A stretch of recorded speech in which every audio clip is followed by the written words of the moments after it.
We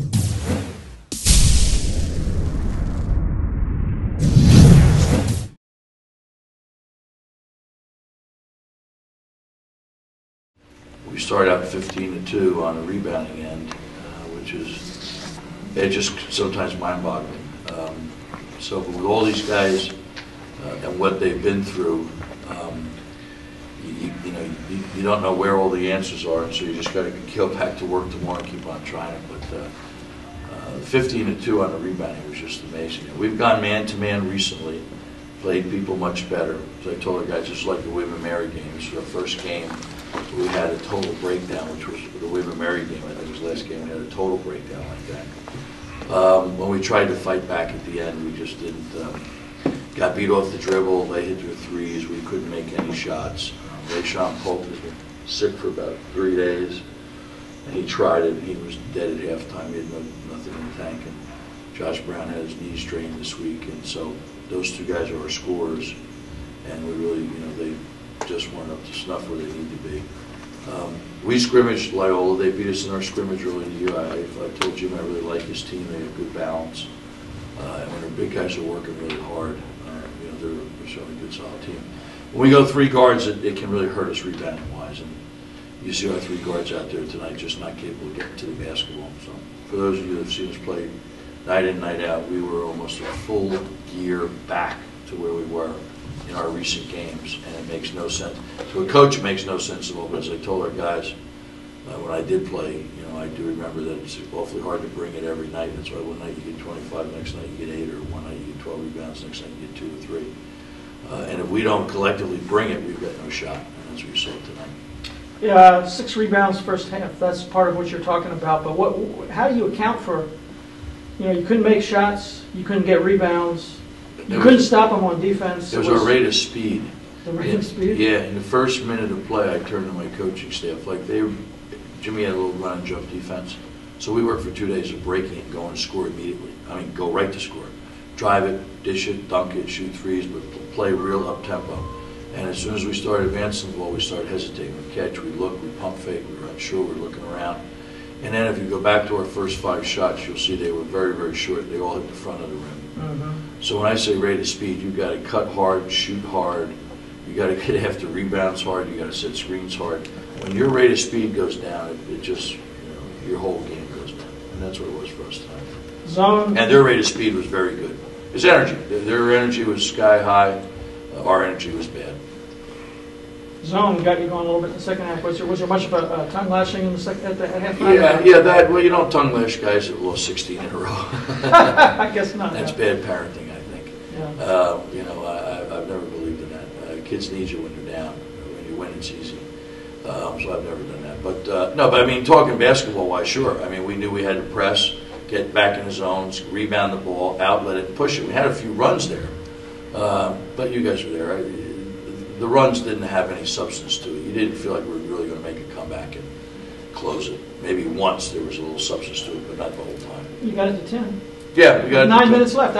We got it to 10, and we needed, when you're down by 18 or 20 and a half, you need 3 substantial runs to get it under 7 or 8 points. Yeah. Each run needs to be about 5 or 6 points, and if you get it down there, then you have a chance. It seems like their bigs are much quicker, much more athletic. I mean, Eric comes in only 6 minutes, but he gets no rebounds. Yeah, Danny gets 1 rebound. Their bigs totally outworked us, and our guards had no rebounds at half. So if you take the stat at halftime, our guards, now sometimes the ball can just fall in your lap, right? Our guards at halftime had no rebounds. The 4 guards, Dre and Ray and Brian and obviously Josh Brown, those 4 guys did not have any rebounds at halftime. And their bigs beat us constantly to the basketball. You're exactly right. But yet they finished, they don't put them away really until they hit 5 threes at the end. Yeah, then at the end this has been a broken record. By the end of the game, we're exhausted. We might as well. I looked at our games the other day. 16 of our losses here in the stretch were over a period of time. Maybe the 35 minutes has been a 1 to 2 point game. In the last 5 minutes of the game, we normally just don't have the oomph to make shots or get loose balls or take a charge or make any of those kind of winning plays you got to make. You feel with Braxton, less minutes, maybe, or Yeah, if we had depth, if we had Rob, if we had our normal guys, and you could rotate them for sure. He's got to play much quicker than he's playing. He's lumbering. Yeah, he's lumbering, and he's had that turf toe, and it's not like we didn't need these. We didn't need these injuries on top of where we're at in terms of our depth and all that. But then he has, but I'll give him credit. I mean, Brack's been really good about it. I mean, I've seen guys with turf toe say, "Hey, give me off a month, and I'll try to come back in football and basketball and baseball." That kid's been practicing every day, just trying to get back, doing the best he can do. I mean, he missed some labs tonight, missed a dunk tonight. I mean, he wasn't doing that 5 weeks ago. He wasn't a presence though in the first half. At the start of the second half, he was. Second half he got it going a little bit. Yes. Yeah. What was that a matter of? Pride or us getting him the ball properly. You know, it's total balance. You know, when you're playing well, the ball goes inside, you score, the ball comes outside, you hit shots, you rebound, you don't turn it over. You know, those types of things. So we didn't have the type of balance we needed. So did you go to the zone at halftime because you figured why not, or what was? Well, we can get the press to the zone better than we're not a good pressing back to man. We would have left them really open on the backside. So our little 2-1-2 3/4 court press, we thought we could press 3/4 court and then get back into our zone. And then they were beating us so badly off the glass we had to go zone. We couldn't stay man. Right. And then we started finally getting some rebounds and getting some stops, and they had a walk and they turned it over, and we had a little bit of runs. Plus, you can run better out of the zone. You know, it's easier to run out of the zone than it is out of man-to-man. So the zone press into the zone defense made all the sense in the world, coaching-wise. So what is at this point 16? What is the streak? How much of that is weighing on the kids? Are they thinking about that? Probably a lot more than I realize. You know, although each day we try to get them up and get them going, and they've been just unbelievable. They've been really terrific, and they'll be terrific on Monday. They'll come to work on Monday. So, I mean, they've constantly come to work, and I've been very positive. We just talked now.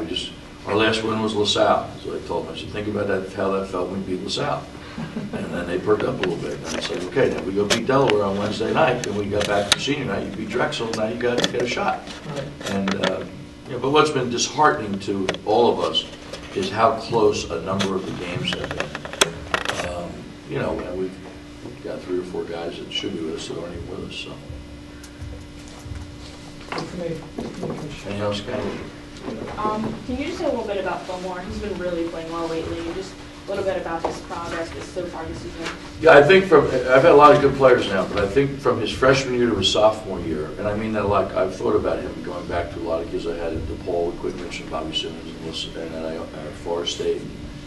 I don't know that I've ever had a freshman go from freshman to sophomore and improve as much as he had. As a freshman, I wanted him to try to dominate more, but his personality is one of being somewhat unselfish. But now, like he had 20 tonight, he had 5 rebounds in the second half, but he was at 33 at 25. So I think that, and I think he's going to probably make another jump. In other words, you know, he's going to get bigger and stronger and quicker, and he's going to learn how to play with more on the perimeter. He's good when he gets the ball with his back to the basket, but he was equally as good at the beginning of the year from when he was facing the basket. And so I think with the complement of players we're able to put around him, he'll be able to do more of that. He has really done a great job. Really improved in 1 year. Some of the guys you compare him to, they're obviously playing in the NBA right now. You know, if you expect him to keep growing and growing, how high is he going? Well, the one thing about Isaiah is he's an extraordinarily hard worker. From that respect, he reminds me of Gary Moore. I mean, he works extremely hard. He'll have a great summer. He's just a hard worker. He does remind me of Gary in that respect. How far he gets remains to be seen. But he's going to give it everything he has, that's for sure.